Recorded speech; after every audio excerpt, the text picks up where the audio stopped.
Tabe selamat lingkungan latai, salam sujud karena melempang, Om Swastiastu. Perkenalkan, saya Rizky Dharma Aditya. Di sini saya akan kembali hadir untuk mengulas mengenai ulangan tengah semester pada mata kuliah manajemen pariwisata, yang pada kesempatan kali ini jawaban dari ulangan tengah semester pada mata kuliah tersebut akan saya ulas kembali dan akan saya sajikan secara faktual berdasarkan jawaban yang telah saya miliki sebelumnya pada ulangan tengah semester tersebut. Jadi pada lembar ini saya memiliki pertanyaan-pertanyaan pada ulangan tengah semester mata kuliah manajemen pariwisata, yang mana pada kesempatan kali ini seperti yang telah saya singgung sebelumnya, saya akan menjawab kembali berdasarkan pertanyaan-pertanyaan yang sama pada ulangan tengah semester sebelumnya. Baik, langsung saja. Di sini izinkan saya membacakan persoalan yang pertama, yaitu soal yang pertama, jelaskan mengapa pentingnya mempelajari manajemen pariwisata. Di sini berdasarkan perspektif saya, manajemen pariwisata ialah suatu bidang ilmu yang mempelajari tentang perencanaan, organisasi, dan pergerakan atau penggerakan serta pengendalian yang akan dilakukan.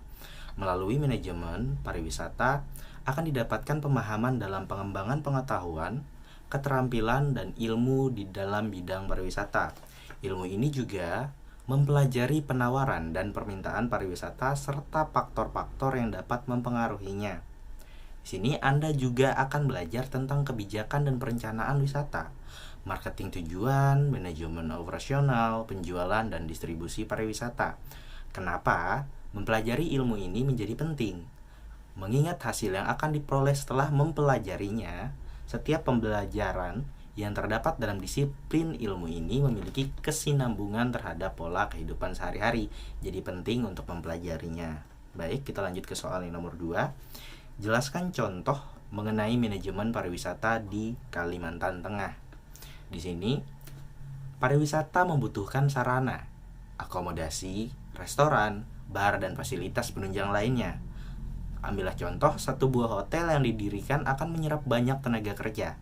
Selain itu, hotel membutuhkan berbagai supplier untuk memasok kebutuhan hotel. Demikian seterusnya rantai ekonomi yang ditimbulkan dari aktivitas pariwisata sebagai akibat dari multiplier effect tersebut. Di Kalimantan Tengah sendiri, multiplier effect pada sektor pariwisata masih dapat dikatakan kurang karena hanya beberapa kelompok kerja yang menerapkan sistem ini dan lebih banyak yang menerapkan sistem kerja mandiri. Jadi, pada penerapannya, manajemen pariwisata di Kalimantan Tengah masih dapat dikatakan minim pada segmentasi rantai ekonominya. Oke, kita lanjut ke persoalan yang nomor 3. Jelaskan contoh kasus dan penyelesaian mengenai manajemen pariwisata di Kalimantan Tengah. Baik, dalam beberapa kasus sebelumnya, berbagai upaya dilakukan pemerintah Provinsi Kalimantan Tengah untuk meningkatkan pendapatan asli daerah dari bidang kebudayaan dan kepariwisataan. Sejak pandemi tahun lalu, jumlah wisatawan mancanegara yang masuk ke Indonesia termasuk ke Kalimantan Tengah mengalami penurunan yang sangat drastis. Mengatasi berbagai rintangan, Dinas Kebudayaan dan Pariwisata Provinsi Kalimantan Tengah menyiapkan kegiatan dan program serta rencana kerja yang bisa meningkatkan perekonomian dan kesejahteraan masyarakat. Berbagai langkah tindak lanjut yang telah dilakukan tersebut diantaranya, 1. akan secara berkesinambungan mempublikasikan rekomendasi wisata serta refocusing kualitas dan target pasar pariwisata sehingga layanan pariwisata dapat lebih berkualitas. Yang kedua, juga akan mengupayakan pelatihan untuk pelaku pariwisata. Yang ketiga, seperti pelatihan tata kelola ataupun digitalisasi pemasaran. Diharapkan ini menjadi momentum bangkitnya sektor pariwisata karena sesuai dengan tujuan Kemenparekraf RI, yaitu memberikan stimulus sektor pariwisata dan ekonomi kreatif yang berdampak terjaganya jumlah lapangan kerja dan terpenuhinya kebutuhan masyarakat akan hiburan di berbagai daerah di Indonesia secara umum dan Kalimantan Tengah secara khusus. Oke, kita lanjut ke persoalan yang nomor 3. Jika Anda seolah sebagai pemangku kepentingan, bagaimana Anda menanggapi manajemen pariwisata di Kalimantan Tengah? Jujur ini pertanyaannya agak sedikit sulit, jadi akan saya jawab berdasarkan jawaban yang telah saya kemukakan sebelumnya juga.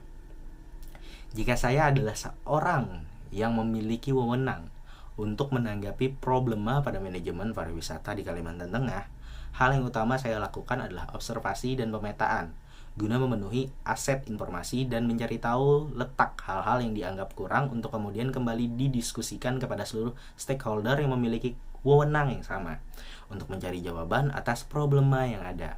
Semisalnya pada kasus soal nomor 3, yang menjadi permasalahan adalah kunjungan dan pemasukan yang berbanding menurun daripada tahun sebelumnya akibat pandemi. Lalu solusi apa yang dibutuhkan? Untuk mencari solusi tidak hanya menyiapkan sebuah jawaban, tetapi juga mengkonfirmasi keterlibatan setiap pihak untuk bersama-sama menyelesaikan permasalahan dengan solusi yang paling memungkinkan. Itu. Dan di sini soal yang kelima ataupun soal yang terakhir, jelaskan mengenai analisis manajemen pariwisata pada jurnal yang telah kalian dapatkan. Sebelumnya kami memiliki jurnal, yaitu di sini saya akan menganalisis kembali pada jurnal karya Willy Trihardianto dan kawan-kawan yang berjudul Strategi Pengelolaan Pariwisata di Masa COVID-19, Studi di Wisata Taman Dolan, Desa Pandanrejo, Kota Batu. Pada jurnal ini, strategi pengelolaan wisata Taman Dolan di masa COVID-19 sudah baik, karena di masa pandemi ini, pengelola wisata Taman Dolan mampu memanfaatkan kecanggihan teknologi, yaitu dengan melakukan pemasaran produk wisata melalui media online berupa Facebook, Instagram, dan juga web. Upaya tersebut mampu mempengaruhi keputusan berkunjung wisatawan. Potensi wisata sebagai ikon pariwisata suatu daerah sangat memegang peran penting dalam kemajuan pariwisata suatu daerah. Adapun yang menjadi faktor pendukung dalam pengelolaan wisata Taman Dolan di masa pandemi yaitu 1. Pemberian izin dari pemerintah Kota Batu.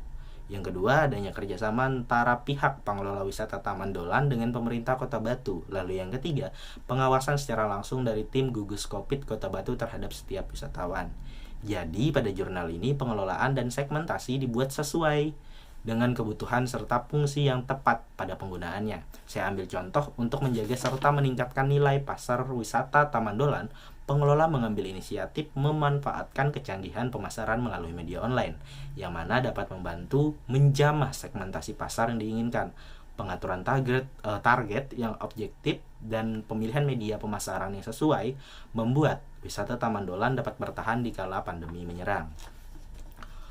Baik, itu tadi adalah 5 soal yang terdapat dalam ulangan tengah semester mata kuliah manajemen pariwisata. Yang pada kali ini telah saya jabarkan dan saya ulas kembali. Mungkin hanya itu saja yang dapat saya sampaikan untuk kesempatan kali ini. Mungkin di lain kesempatan kita akan membahas topik menarik lainnya.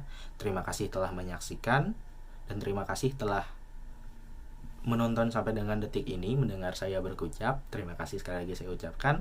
Izinkan saya menutupnya dengan mengucapkan Prama Santi. Om Santi Santi Om Sahi. Terima kasih dan sampai berjumpa di lain kesempatan. Dah.